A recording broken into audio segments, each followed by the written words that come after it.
आप सब लोगों को मेरा नमस्कार। आज हम इस लोकसभा चुनाव के लिए केजरीवाल की 10 गारंटियों का ऐलान करने जा रहे हैं। मैं समझ सकता हूं कि आप लोग कहेंगे कि चुनाव तो शुरू हो चुके हैं, बहुत लेट है, हम मानते हैं, लेकिन मेरी गिरफ्तारी की वजह से इसमें थोड़ी सी देरी हुई है। अभी भी कई चरण चुनावों के बाकी हैं।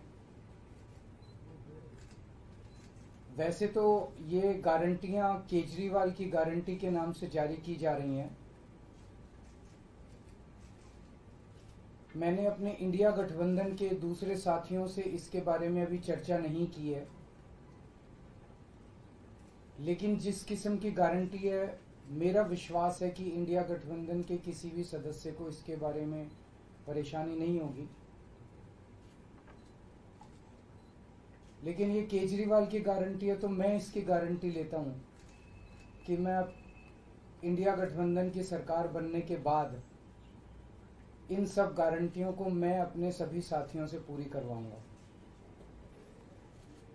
ये जो गारंटी हैं 10, ये एक तरह से नए भारत का विजन है। इनमें कई ऐसे काम हैं जो पिछले 75 साल में हो जाने चाहिए थे, जो भी कारण रहे नहीं हो पाए। इनमें कई ऐसे काम हैं जिनके बिना कोई भी राष्ट्र शक्तिशाली नहीं बन सकता। मूलभूत काम है, किसी भी राष्ट्र की फाउंडेशन का काम है, नींव रखने का काम है। उसके बिना राष्ट्र आगे नहीं बढ़ सकता। उन कामों को युद्ध स्तर के ऊपर अगले 5 साल के अंदर पूरा किया जाएगा। इसमें वो गारंटियां हैं जो इस देश के लोगों को महंगाई और रोजगार से छुटकारा दिलाएंगी, उन लोगों को रिलीफ दिलवाएंगी। आजकल देश में मोदी की गारंटी की भी चर्चा चल रही है। मोदी जी की पुरानी गारंटियों के बारे में मैं थोड़ा सा नजर डालना चाहूंगा। जनता तय कर लेगी कि मोदी की गारंटी पे विश्वास करना है कि केजरीवाल की गारंटी पे विश्वास करना है। मोदी जी ने गारंटी दी थी 15 लाख रुपए हर एक के अकाउंट में जमा कराएंगे, वो उन्होंने नहीं कराए। मोदी जी ने गारंटी दी थी हर साल 2 करोड़ रोजगार तैयार किए जाएंगे, वो उन्होंने नहीं किए। मोदी जी ने गारंटी दी थी स्वामीनाथन रिपोर्ट लागू करके उसके हिसाब से किसानों को फसलों के दाम दिए जाएंगे, उन्होंने प्रधानमंत्री बनने के बाद इसको खारिज कर दिया कि मैं नहीं करूंगा। मोदी जी ने गारंटी दी थी कि 2022 तक किसानों की इनकम डबल हो जाएगी, वो नहीं की उन्होंने। मोदी जी ने गारंटी दी थी कि 2022 तक इस देश के हर घर के अंदर 24 घंटे बिजली का इंतजाम किया जाएगा। आज भी देश के कोने कोने तो छोड़िए, देश के कई शहरों के अंदर बिजली के लाले पड़े हुए हैं, बिजली के बड़े बड़े लंबे लंबे पावर कट लगते हैं। मोदी जी ने गारंटी दी थी कि 15 अगस्त 2022 तक साबरमती और बॉम्बे के बीच में बुलेट ट्रेन चालू की जाएगी। अभी तक बुलेट ट्रेन का दूर दूर तक कोई नामो निशान नहीं है। मोदी जी ने गारंटी दी थी 100 स्मार्ट सिटीज बनाई जाएंगी। अब तो शायद ये प्रोजेक्ट ही खत्म हो गया, कोई स्मार्ट सिटीज। इस तरह की ढेरों गारंटी दी थी जो कि कोई गारंटी पूरी नहीं हुई। इसके पहले जब जब चुनाव आए, केजरीवाल ने गारंटी दी थी दिल्ली में और पंजाब में बिजली मुफ्त करेंगे, हमने बिजली मुफ्त कर दी। हमने गारंटी दी थी बिजली 24 घंटे करेंगे, हमने बिजली 24 घंटे कर दी। हमने गारंटी दी थी शानदार स्कूल बनाएंगे, हमने बच्चों की शिक्षा के लिए शानदार स्कूल बनाए। हमने गारंटी दी थी मोहल्ला क्लिनिक बनाएंगे, हमने जितनी गारंटी दी थी सारी गारंटी पूरी की। तो एक तरफ है मोदी की गारंटी, एक तरफ है केजरीवाल की गारंटी। मोदी की गारंटी का हम देख चुके हैं कि मोदी की गारंटी यकीन करने का लायक नहीं है। और अब तो अगली साल चूंकि मोदी जी रिटायर होंगे, तो उनकी रिटायरमेंट के बाद मोदी की गारंटी कौन पूरी करेगा, इसका भी कोई वो नहीं है। और केजरीवाल की गारंटी, केजरीवाल यही है, कहीं नहीं जा रहा, तो केजरीवाल की गारंटी पूरी करने की गारंटी केजरीवाल लेता है। 10 गारंटी क्या है, मैं एक एक करके बताता हूं। सबसे पहली गारंटी है, देश के अंदर 24 घंटे बिजली का इंतजाम करेंगे। कैसे करेंगे? हमारे देश में 3 लाख मेगावाट बिजली प्रोड्यूस करने की क्षमता है, कैपेसिटी है।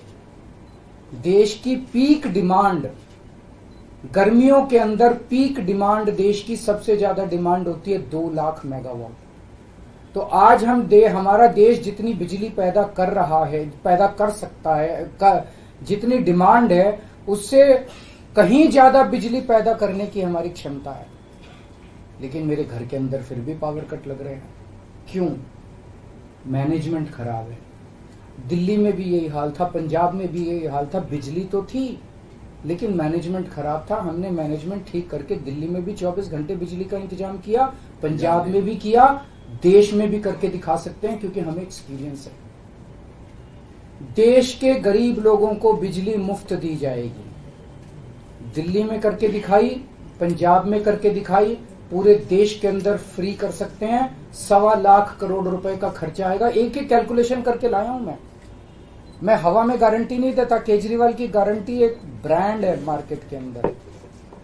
अगर हम कुछ बोलते हैं तो वो पूरी करते हैं। तो 1.25 लाख करोड़ रुपए का खर्चा आएगा। 1.25 लाख करोड़ रुपए हम इंतजाम करेंगे।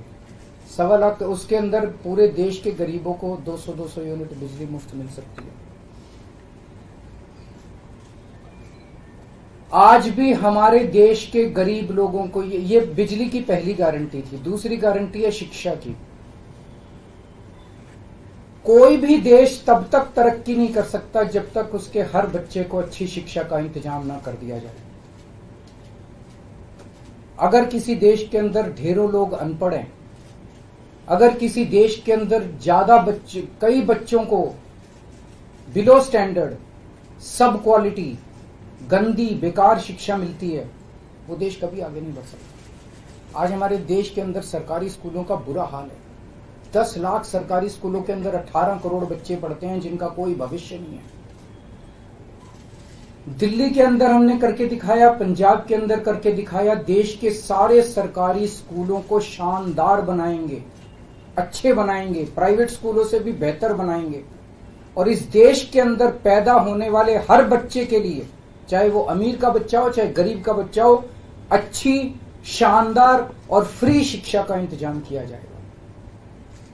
अगर आप अमीर हैं, अपने बच्चे को प्राइवेट में भेजना चाहते हैं, भेजिए। लेकिन आप अगर सरकारी स्कूल में अपने बच्चे को भेजते हैं तो प्राइवेट स्कूल से किसी 1% भी कम नहीं होगी उस शिक्षा की क्वालिटी। ऐसी शिक्षा का इंतजाम गांव-गांव के कोने-कोने, देश के कोने-कोने में अच्छी शिक्षा का इंतजाम करेंगे। दिल्ली में किया, पंजाब में किया, हमें करना आता है, हमारी नीयत है। ये काम आजादी के वक्त हो जाना चाहिए था लेकिन नहीं हुआ। देर आए दुरुस्त आए, आजादी के 75 साल बाद भी हो गया तो बहुत अच्छी बात है। इस काम को करने के लिए 5 लाख करोड़ रुपए लगेंगे। 2.5 लाख करोड़ रुपए केंद्र सरकार देगी, 2.5 लाख करोड़ रुपए राज्य सरकार देगी। हर साल 5 साल में हर साल 50,000 करोड़ रुपए का खर्चा आएगा केंद्र सरकार को। 50,000 करोड़ तो कुछ भी नहीं। अगर 50,000 करोड़ रुपए सालाना खर्चे में मेरे देश के बच्चा अगर 18 करोड़ बच्चों को अच्छी शिक्षा मिल जाए, इससे अच्छा और क्या हो सकता है। तीसरा, स्वास्थ्य।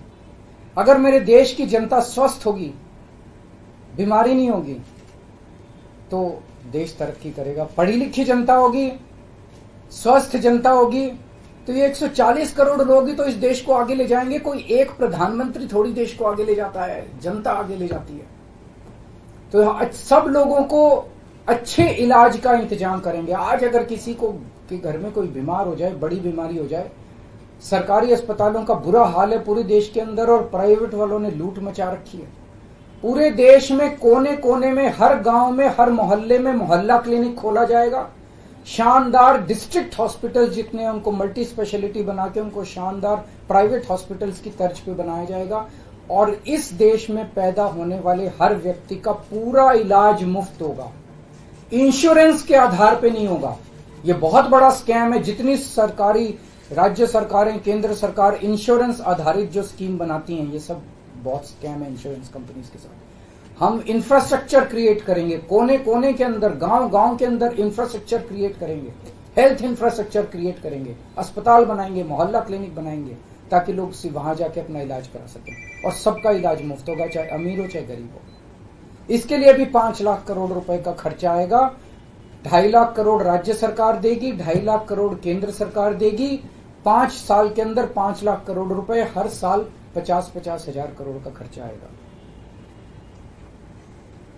राष्ट्र सर्वोपरि, हमारी चौथी गारंटी। चीन ने हमारे देश की जमीन पे कब्जा कर लिया। हमारी केंद्र सरकार से जब भी पूछा जाए, वो कहते हैं कोई नहीं आया, कुछ नहीं हुआ। सब जानते हैं, पूरी दुनिया जानती है, सैटेलाइट का जमाना है, सबके पास तस्वीरें हैं कि किस तरह से चीन ने हमारी सरजमी के ऊपर घुस के और उसके हमारी जमीन के ऊपर कब्जा कर लिया। जुठलाने से समस्या का समाधान नहीं होगा, लोगों से छुपाने से समस्या का समाधान नहीं होगा। हमारे देश की सेना के अंदर बहुत ताकत है। हमारे देश की सेना को एक बार इजाजत तो दीजिए, उसको स्वतंत्रता तो दीजिए काम करने की। वो देखिए आपको जीत के लाती है। तो हमारे देश की जितनी जमीन पे चाइना ने कब्जा किया हुआ है, उस जमीन को चाइना के कब्जे से छुड़वाएंगे। इसके लिए एक तरफ डिप्लोमेटिक लेवल पे एफर्ट्स किए जाएंगे और सेना को पूरी स्वतंत्रता दी जाएगी कि वो इसके बारे में जो कदम उठाना चाहे कदम उठा सकती है। सेना को आज जो रोका जा रहा है वो रोका नहीं जाएगा। आज हमारी ये अग्निवीर योजना जो है कि हमारे युवाओं को फौज में भर्ती करके 4 साल के बाद निकाल दिया जाता है। लोगों की एक ओनरशिप नहीं बनती। 4 साल के बाद अगर आप निकाल देंगे तो एक तरह से हम सेना को सबसे कटिंग एज लेवल के ऊपर हम कमजोर कर रहे हैं। ये अग्निवीर योजना सेना के लिए भी बहुत हानिकारक है और जो बच्चे युवा हमारे अग्निवीर बन के जा रहे हैं वो लोग भी बहुत त्रस्त हैं। अग्निवीर योजना को बंद किया जाएगा। जितने बच्चों को अभी तक अग्निवीर में शामिल किया जाए उनको पक्का डिक्लेयर किया जाएगा। उनको पक्का राष्ट्रीय सम्मान भी नहीं मिलता संस्कार के समय, तो उनको पक्का किया जाएगा, उनको पक्का डिक्लेयर किया जाएगा। और सेना के अंदर ये ठेकेदारी के ऊपर एक तरह से कच्चे में अग्निवीर तो कच्ची नौकरी हुई ना, कच्ची नौकरी ये बंद की जाएगी और वापस पक्के के अंदर बच्चों को लिया जाएगा। और सेना को ये अग्निवीर योजना लाए थे क्योंकि केंद्र सरकार का मानना था कि सेना के ऊपर उनकी तनख्वाह और उनकी पेंशन के ऊपर पैसा ज्यादा खर्च हो रहा है। सेना के ऊपर, उस देश की सुरक्षा के ऊपर जितना पैसा खर्च करने की जरूरत है उतना पैसा खर्च किया जाएगा। देश की सुरक्षा के साथ खिलवाड़ नहीं किया जा सकता। छठी गारंटी किसानों के लिए। किसानों को आप इज्जत की जिंदगी दे सकते हैं अगर आप उनको उनकी फसलों के पूरे दाम दे दें। किसान कोई भीख नहीं मांग रहा, किसान अपना हक मांग रहा है। किसान अपनी बारिश में, धूप में मेहनत करके और अपनी फसल उगाता है और उसके बाद जब उसको फसलों के पूरे दाम नहीं मिलते तब वो अपने ऋण नहीं चुका पाता, आत्महत्या करने के लिए मजबूर होता। अगर आप उसकी फसलों के दाम सुनिश्चित कर दें तो किसान को आपसे कोई फेवर नहीं चाहिए। स्वामीनाथन रिपोर्ट के आधार के ऊपर किसानों को उनकी फसलों के पूरे, सभी फसलों के पूरे दाम एमएसपी के आधार पर पूरे दाम दिलवाए जाएंगे। 7वीं गारंटी, दिल्ली को पूर्ण राज्य का दर्जा दिलवाया जाएगा, जो दिल्ली वासियों का कई दशकों से दिल्ली के लोगों का हक है। बेरोजगारी, आज पूरे देश का युवा बेरोजगारी से त्रस्त है। इसके लिए हमने बहुत डिटेल्ड प्लानिंग की है। हमारे मंत्रियों ने, हमारी टीम ने बैठ के, सब लोगों ने बैठ के कि 1 साल के अंदर 2 करोड़ रोजगार का इंतजाम किया जाएगा ताकि हमारे युवकों को बेरोजगारी से निकाला जा सके। ये प्रोडक्टिव और इफेक्टिव एम्प्लॉयमेंट होगी। भ्रष्टाचार, बीजेपी की वॉशिंग मशीन को चौराहे के ऊपर खड़ा करके तोड़ा जाएगा। बीजेपी की वॉशिंग मशीन इस देश का भ्रष्टाचार का सबसे बड़ा कारण है। सबसे बड़ा सोर्स जो है वो बीजेपी की वॉशिंग मशीन है। ईमानदार लोगों को जेल भेजने और बेईमानों को संरक्षण देने की आज जो मौजूदा व्यवस्था है, इस व्यवस्था को समाप्त किया जाएगा। दिल्ली और पंजाब में जिस तरह से हमने भ्रष्टाचार पे दोनों लेवल पे, छोटे लेवल का भ्रष्टाचार और बड़े लेवल का भ्रष्टाचार, हमने जो वार किया है, उसी लेवल पे इफेक्टिव तरीके से पूरे देश को भ्रष्टाचार से निजात दिलवाई जाएगी। और 10वीं और आखिरी गारंटी व्यापारियों के लिए, अगर किसी देश के अंदर व्यापारी और उद्योगपति खुल के व्यापार नहीं कर सकते, अपने व्यापार को नहीं बढ़ा सकते, तो वो देश कभी तरक्की नहीं कर सकता। उस देश के अंदर कभी जॉब्स पैदा नहीं हो सकते। और ये डेटा बताता है कि पिछले 8-10 साल के अंदर इस देश के 12 लाख हाई नेटवर्थ इंडिविजुअल्स, बड़े बड़े अमीर लोग इस देश के अंदर व्यापार और उद्योग बंद करके विदेशों में चले गए हैं, क्योंकि इस देश के अंदर आतंक मचा रखा है सरकार, केंद्र सरकार ने, उन लोगों को डराने का, धमकाने का। जीएसटी को पीएमएलए से बाहर किया जाएगा, जीएसटी का सरलीकरण किया जाएगा, सारी प्रशासनिक और लीगल व्यवस्थाओं को सरलीकरण किया जाएगा और एक ऐसी व्यवस्था की जाएगी कि अगर इस देश के अंदर कोई सही तरीके से व्यापार करना चाहे तो वह व्यापार कर भी सकता है, उद्योग खोल भी सकता है, ज्यादा परमिशंस की जरूरत नहीं होगी और बड़े स्तर के ऊपर हम व्यापार को और उद्योग को, हमारा टारगेट चाइना को पीछे छोड़ना है, जो आज इस दुनिया के अंदर इसमें व्यापार में और उद्योग में और प्रोडक्शन में बहुत आगे है। हमारा कंपटीशन उनके साथ है। तो इसके लिए सभी व्यापारियों को, उद्योगपतियों को आगे बढ़ने का मौका दिया जाएगा। ये हम लोगों की 10 गारंटी है और मजबूत गारंटी है और मैं समझता हूं कि देश को इन सब उससे तरक्की मिलेगी। अगर आपके कोई प्रश्न है तो। वॉशिंग मशीन वाली बात कही, तो क्या इसका मतलब है कि जो कार्रवाई हो रही है वैसी कार्रवाई आप लोग करेंगे? नहीं, हम कह रहे हैं वॉशिंग मशीन तोड़ेंगे। हम ये कह रहे हैं कि आज ईमानदार लोगों को पकड़ पकड़ के जेल भेजा जा रहा है, बेईमानों को वो अपनी पार्टी में शामिल करके संरक्षण देते हैं और उनको ईडी और सीबीआई के केस, ये व्यवस्था बंद की जाएगी। जो असली बेईमान है, जिन्होंने असली में बेईमानी की है, उन लोगों को पकड़ा जाएगा। इस तरह से पॉलिटिकल तरीके से विक्टिमाइजेशन बंद किया जाएगा। प्रधानमंत्री की उम्र को लेकर जो बात की, उसमें गृह मंत्री का बयान है, उन्होंने कहा कि जो भाजपा के कानून में ऐसी बात नहीं लिखी हुई है और देश भर के लोग चाहते हैं उत्तर से दक्षिण तक कि नरेंद्र मोदी प्रधानमंत्री। देखिए, कल मैंने बोला था कि मैंने क्या बोला था, 2014 में प्रधानमंत्री जी ने खुद ने कानून बनाया था, अपने नियम बनाए थे बीजेपी के लिए कि 75 साल की उम्र होने पे भारतीय जनता पार्टी के अंदर उनको कोई, भारतीय जनता पार्टी अपने किसी भी नेता को किसी तरह की कोई जिम्मेदारी नहीं देगी और उनको रिटायर किया जाएगा। उस नियम के आधार पे आडवाणी जी को रिटायर किया गया, मुरली मनोहर जोशी जी को रिटायर किया गया, सुमित्रा महाजन जी को रिटायर किया गया, यशवंत सिन्हा जी को रिटायर किया गया, रीता बहुगुणा जोशी जी को रिटायर किया गया, संतोष गंगवार जी को, कई लोगों को रिटायर किया गया, यशवंत सिन्हा जी को रिटायर किया गया। तो कल जब मैंने कहा कि उस नियम के हिसाब से 17 सितंबर 2025 यानी कि अगले साल प्रधानमंत्री जी जब 75 साल के हो जाएंगे तो वो भी रिटायर हो जाएंगे। जब मैंने ऐसे कहा तो कल मैंने देखा कि बीजेपी के बहुत सारे नेताओं ने ये कहा कि वो नियम 75 साल वाला मोदी जी के ऊपर लागू नहीं होता। तो मैं समझता हूं कि जब भी ऐसा कुछ होता है, जब किसी पार्टी के सबसे बड़े नेता के ऊपर कोई टिप्पणी की जाती है तो जाहिर तौर पे उनकी पार्टी के लोग उनको उनके समर्थन में बोलते हैं। लेकिन मैं समझता हूं कि प्रधानमंत्री जी ने कुछ नहीं बोला। अभी उनकी पार्टी के नेता कह रहे हैं कि नहीं, हम उनको रिटायर नहीं होने देंगे, ये उनकी भावना है, उनके पार्टी के नेताओं की भावना है। प्रधानमंत्री जी ने जो नियम बनाया जिसके तहत आडवाणी जी को रिटायर किया गया, मैं समझता हूं कि प्रधानमंत्री जी किसी भी हालत में उस नियम को अपने ऊपर लागू होने से नहीं रोकेंगे। वो ऐसा नहीं कहेंगे कि उस जिस नियम में आडवाणी जी रिटायर हुआ मैं उस नियम पे अपने ऊपर नहीं, या तो प्रधानमंत्री जी कह दें कि वो नियम अब मेरे ऊपर लागू नहीं होगा, आडवाणी जी के लिए बनाया था वो, या तो वो कह दें। लेकिन मैं नहीं समझता कि प्रधानमंत्री जी ऐसा कहेंगे। तो जाहिर तौर पे बाकी नेता सारे सपोर्ट कर रहे हैं उनको, लेकिन प्रधानमंत्री जी तो रिटायर होंगे। वो ऐसा, मेरी गुजारिश ये है कि प्रधानमंत्री जी ये बता दें कि उनका सक्सेसर कौन होगा, नहीं तो आपस में मारकाट मचेगी उनके अंदर। दूसरी चीज, एक और चीज है, कल मैंने जो कहा कि वन लीडर वन नेशन का जो वन नेशन वन लीडर का जो उनका वो आइडिया चल रहा है, उसके तहत एक तरफ वो विपक्ष के सारे नेताओं को जेल भेज रहे हैं और अपनी सारी पार्टी के सारे नेताओं की राजनीति खत्म कर रहे हैं। शिवराज सिंह चौहान जी की, वसुंधरा राजे की, डॉक्टर रमन सिंह को राजनीति से गायब खत्म कर दिया, खट्टर साहब को कर दिया। और अब जब मैंने जनता से पूछा, सारी जनता बोली योगी जी का अगला नंबर है।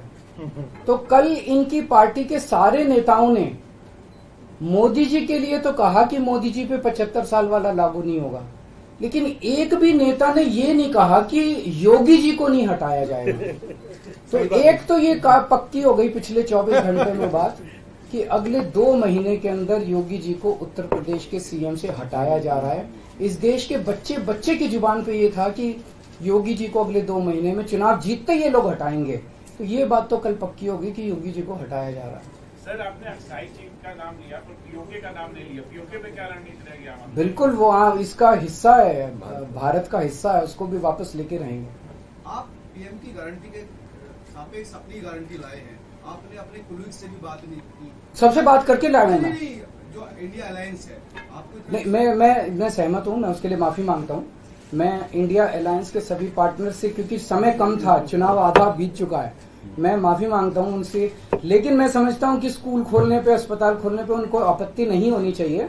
और मैं समझता हूं उनसे जब गारंटी है आपकी, तो क्या लगता है कि चुनाव बाद अगर इंडिया गठबंधन आता है तो आपकी पीएम पद के लिए ना, मैं पीएम पद में, लेकिन जो भी सरकार बनेगी उस सरकार से मैं करवा के लाऊंगा, मेरे पे भरोसा करो। Thank you. हाँ, एक गारंटी कर देते हैं।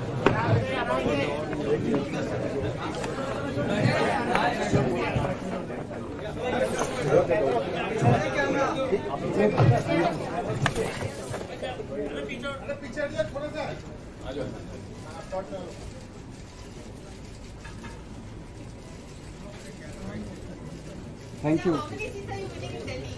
Or you're contesting 22 seats in all, so how many seats are you expecting to win? Delhi में सारी बीजेपी जितनी है, बीजेपी हारेगी सारी। जितनी है माहौल आप एक बार ही जाके देखो, आपको तो, आप तो सारे पत्रकार घूमते ही रहते हो। आज शाम को 2 जगह जा रहा हूँ, मोती नगर और दिल्ली से बाहर। अभी जो फिक्स हुआ है, क्या क्या है बता दो। बिहार में महाराष्ट्र 17 तारीख को है, 16 तारीख को रांची है शायद, पंजाब, उसके बाद है 16 तारीख को सुबह रांची है, शाम को पंजाब है।